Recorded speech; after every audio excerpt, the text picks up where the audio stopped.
पहलगांव आतंकी हमले के बाद एक्शन जारी है। हमले के बाद भारत सरकार ताबड़तोड़ फैसले ले रही है। भारत सरकार ने एक और बड़ी घोषणा इस बीच की है। अटारी पर एकीकृत चेकपोस्ट को बंद करने की घोषणा की गई है। तत्काल अटारी पर एकीकृत चेकपोस्ट बंद करने का ऐलान भारत सरकार की तरफ से किया गया है। तो देखिए, लगातार कार्रवाई हो रही है, लगातार डिसीजंस लिए जा रहे हैं और तत्काल प्रभाव से अटारी पर एकीकृत चेकपोस्ट बंद करने का फैसला भारत सरकार की तरफ से लिया गया है। हमले के बाद भारत सरकार ताबड़तोड़ फैसले ले रही है। कई सैंक्शंस पाकिस्तान पर लगाए गए हैं।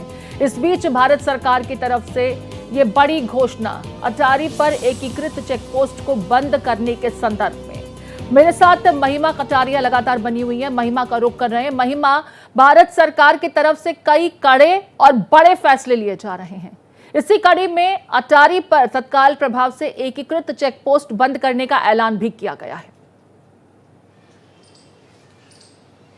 प्रीति, बिल्कुल सही कहा आपने। अगर हम डिप्लोमेटिक वेज की बात करते हैं कि किस तरीके से जो भारत है वो अपनी रणनीति बना रहा है, क्योंकि पहलगाम जब अटैक हुआ था, प्रधानमंत्री नरेंद्र मोदी उस टाइम सऊदी में थे। सऊदी की अपनी यात्रा को कट शॉर्ट करके प्रधानमंत्री नरेंद्र मोदी भारत पहुंचे थे और उसके बाद से ही लगातार आपने देखा होगा कि प्रधानमंत्री एयरपोर्ट पे उतरने के बाद उन्होंने अजीत डोभाल के साथ ही फॉरेन सेक्रेटरी के साथ, फॉरेन अफेयर्स मिनिस्टर के साथ बैठक की थी। लेकिन अगर हम बात करते हैं कि क्या क्या सैंक्शंस लग रहा है, किस तरीके की कूटनीति जो भारत है वो अपनाता नजर आ रहा है, डिप्लोमेटिकली किस तरीके से ब्रेकडाउन करता नजर आ रहा है पाकिस्तान को, तो एक तरफ जहां पर इंडस वाटर ट्रीटी को अबेयंस पे डाला था, तो वहीं अटारी बॉर्डर का जिक्र भी आपने किया। साथ ही साथ वीजाज की अगर हम बात करते हैं तो सार्क के तहत जो एग्जेम्पशंस मिली थी उसको भी रद्द कर दिया है भारत ने। 48 आवर्स का टाइम दिया था कि जो भी पाकिस्तानी वीजा होल्डर्स है वो अपने मुल्क वापस जा सकते हैं। तो ये तो डिप्लोमेटिक जो डिसीजंस है वो भारत लेता नजर आया, क्योंकि सीसीएस की बैठक जो है प्रधानमंत्री नरेंद्र मोदी के आवास पर हुई थी। लेकिन वही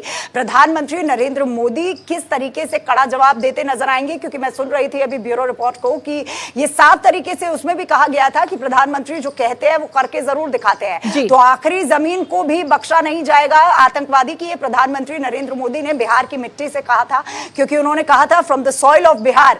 मैं ये बताना चाहता हूं कि आतंकवादियों को वो देश के दुनिया के किसी भी कोने में होंगे उनको ट्रेस करके हंट किया जाएगा। हम देख रहे हैं लगातार जिस तरीके से मिलिट्री ऑपरेशंस हो रहे हैं, कथुआ में भी सर्च ऑपरेशन चल रहा है। साथ ही साथ किस तरीके से अगर हम एलओसी की बात करते हैं, क्योंकि शिमला अग्रीमेंट पर बहुत ही ज्यादा बौखलाया नजर आ रहा है पाकिस्तान, अबेंस पर डालने की बात कर रहा है। एलओसी पर जिस तरीके से जो क्रॉस फायरिंग है वो चलती नजर आ रही है, लेकिन भारत की तरफ से भी जवाब पूरा दिया जा रहा है। अगर हम एयरफोर्स की बात करते हैं प्रीति यहाँ पर, तो आक्रमण जो एक्सरसाइज है वो भी एयरफोर्स की तरफ से करती नजर आई, दिखाई दी कि किस तरीके से जो भारत है अगर वॉर की सिचुएशन भी आती है तो हम प्रिपेयर। अगर हम वॉर की बात करते हैं तो डिफरेंट डिपार्टमेंट्स जो हैं इसमें इन्वॉल्व हो जाते हैं प्रीति। एग्रीकल्चर डिपार्टमेंट हो गया, वाटर डिपार्टमेंट हो गया, लॉ डिपार्टमेंट हो गया, तमाम डिपार्टमेंट्स हैं वो इन्वॉल्व हो जाते हैं। और उनकी बैठक जो है प्रधानमंत्री नरेंद्र मोदी के आवास पर लगातार चलती नजर आई।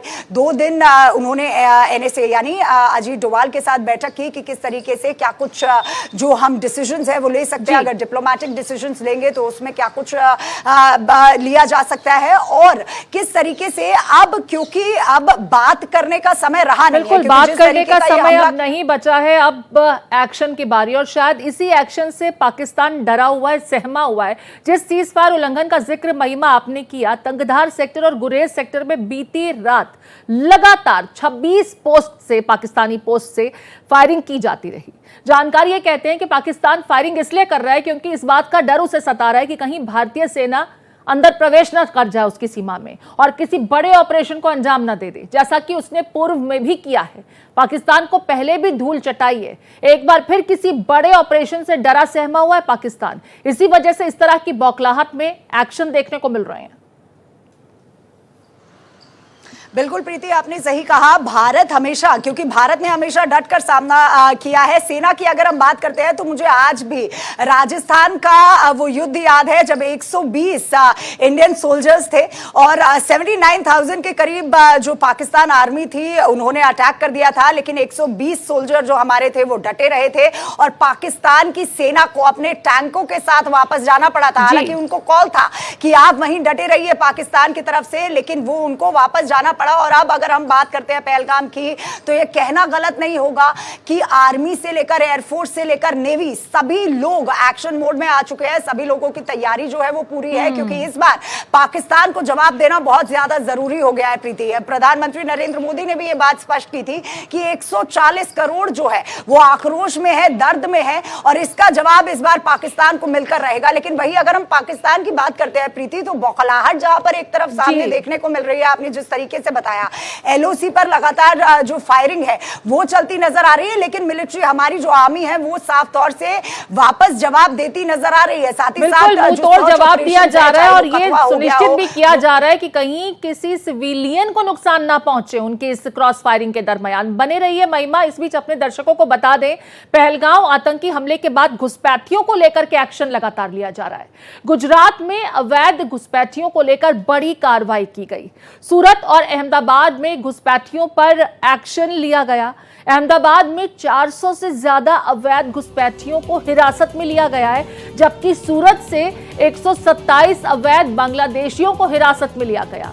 सभी घुसपैठियों से पूछताछ की जा रही है। फर्जी दस्तावेजों के साथ कई सालों से ये भारत में रह रहे थे। तो देखिए, सिर्फ पाकिस्तान बॉर्डर पर ही नहीं, विद इन कंट्री भी जो घुसपैठिए हैं वो कहीं के भी हों और किसी भी सिस्टम का हिस्सा बने रहे हों, चाहे वो आतंकी संगठन का हिस्सा हो या किसी भी सिर्फ इन्फिल्ट्रेटर्स का पार्ट हो, भारत सरकार अब किसी को भी बख्शने के मूड में नहीं है। लगातार कार्रवाई की जा रही है, एक्शन देखने को मिल रहा है। अब देखिए, अहमदाबाद से 400 ऐसे लोगों को हिरासत में लिया गया, वहीं सूरत में 127 घुसपैठियों पर एक्शन किया गया। इमीडिएट इफेक्ट ये दिख रहा है पहलगाम हमले के बाद का। भारत सरकार ऑलराउंड एक्शन लेती हुई नजर आ रही है। चाहे पाकिस्तानी जो मुल्क में इस वक्त मौजूद है, उन्हें इमीडिएट इफेक्ट से भारत की जमीन छोड़ने के निर्देश हों। इसमें हालांकि मेडिकल ग्राउंड पर जो लोग हैं उन्हें थोड़ी सी 29 तारीख तक की रियायत दी गई है, लेकिन बाकी सभी लोगों को 27 तक भारत की जमीन को छोड़ना है। इस बीच ये देखिए, गुजरात से तस्वीरें सामने आ रही हैं, जहां अहमदाबाद और सूरत में घुसपैठियों के विरुद्ध कार्रवाई की गई। 400 अहमदाबाद से, जबकि 127 घुसपैठिए सूरत से हिरासत में लिए गए। ये पता चला था कि चंडोला के आसपास काफ़ी बड़ी संख्या में बांग्लादेशी रह रहे हैं और आज सुबह से DCP zone 6 Ravi Mohan Saini ji, DCP crime Ajit Rajan ji, DCP SOG जय राजवाला जी और काफ़ी बड़ी पुलिस की संख्या में हमने कॉम्बिंग की। सुबह 2 बजे से ये कॉम्बिंग चालू थी और अब तक हम 457 लोगों को डिटेन किया है। उनकी पूछपरछ क्राइम ब्रांच में जाके की जाएगी और जैसे वो इस्टेब्लिश हो जाएगा कि ये लोग बांग्लादेशी हैं, गैर कायदेसर घुसे हैं और यहाँ का आईडी बना है, तो फिर हम वो डिपोर्टेशन का भी प्रोसेस करेंगे। मेरे साथ लगातार महिमा बनी हुई है। महिमा, विद इन कंट्री भी कई तरह के एक्शन देखने को मिल रहे हैं। गुजरात में कई घुसपैठियों को हिरासत में लिया गया और उनकी शनाख्त की जा रही है कि वो किस मुल्क के बाशिंदे हैं। इस बीच पाकिस्तान से एक पॉलिटिकल स्टेटमेंट बिलावल भुट्टो जरदारी का सामने आया। एक तरफ तो ये मुल्क कहता है कि हम उम्मीद करते हैं भारत कोई सर्जिकल स्ट्राइक नहीं करेगा, वहीं दूसरी तरफ बिलावल भुट्टो जरदारी सिंधु समझौते को जब सस्पेंड किया गया भारत की तरफ से, तो वो ये कहते हैं कि दरिया में खून बहेगा। किस तरीके का स्टेटमेंट इसे समझा जाए? ये गीदड़ भभकी पाकिस्तान की तरफ से कब तक जारी रहेगी? बिल्कुल प्रीति, देखिए ये साफ बौखलाहट नजर आती है, क्योंकि आपने जिस बयान की बात की उसको मैंने भी सुना था। उन्होंने साफ तौर से कहा था कि सिंधु का पानी हमारा है और अगर इस पानी को रोकने की कोशिश की गई तो यहाँ पर खून बहेगा। उनका ये बयान मैंने भी साफ सुना था। लेकिन जिस तरीके की बौखलाहट पाकिस्तान में नजर आ रही है, कंफ्यूज स्टेट तो पाकिस्तान हमेशा से था कि वो समझ ही नहीं पाते कि आखिर करना क्या है। टेररिज्म को पनपता देख, क्योंकि अगर हम शिमला अग्रीमेंट की बात करते हैं तो शिमला अग्रीमेंट में साफ तौर से ये कहा गया था कि बायलैटरली मुद्दों को निपटाया जाएगा, बायलैटरली मुद्दों को सुलझाया जाएगा। लेकिन हमने हमेशा से देखा कि किस तरीके से ब्रीच किया गया उस अग्रीमेंट को।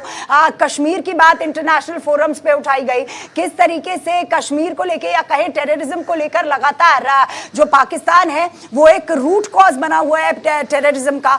अब बौखलाहट जो है इंडस वाटर ट्रीटी को लेकर साफ तौर से लीडर्स में भी नजर आने लगी। और अगर हम भारत की बात करते हैं तो भारत तो डिप्लोमेटिकली बहुत ही साफ तौर से स्पष्ट रूप से, अगर हम इंडस ट्रीटी की भी बात करते हैं प्रीति, क्योंकि ये 2020 से चल रहा था, क्योंकि यहाँ पर अगर हम बात करते हैं पॉपुलेशन की या फिर तमाम चीजों की, अगर आपने वो नोटिफिकेशन जो जारी की गई थी जल मंत्रालय की तरफ से, उसमें साफ तौर से लिखा था कि किस तरीके से डेमोग्राफिकली भी अगर हम देखते हैं तो इस पर सोच विचार जो है वो किया जा रहा था, और अब इसको रद्द कर दिया गया है क्योंकि टेररिज्म के तहत भी कई ऐसी चीजें हैं जो पाकिस्तान की तरफ से ब्रीच की गई हैं। तो हमारा जो हर स्टेप है वो बहुत ही क्लियर है, लेकिन बिल्कुल सोचा समझा हुआ कदम भारत सरकार की तरफ से अख्तियार किया जा रहा है, लेकिन पाकिस्तान की तरफ से सिर्फ और सिर्फ बौखलाहट में दी गई बयानबाजी सामने आ रही है।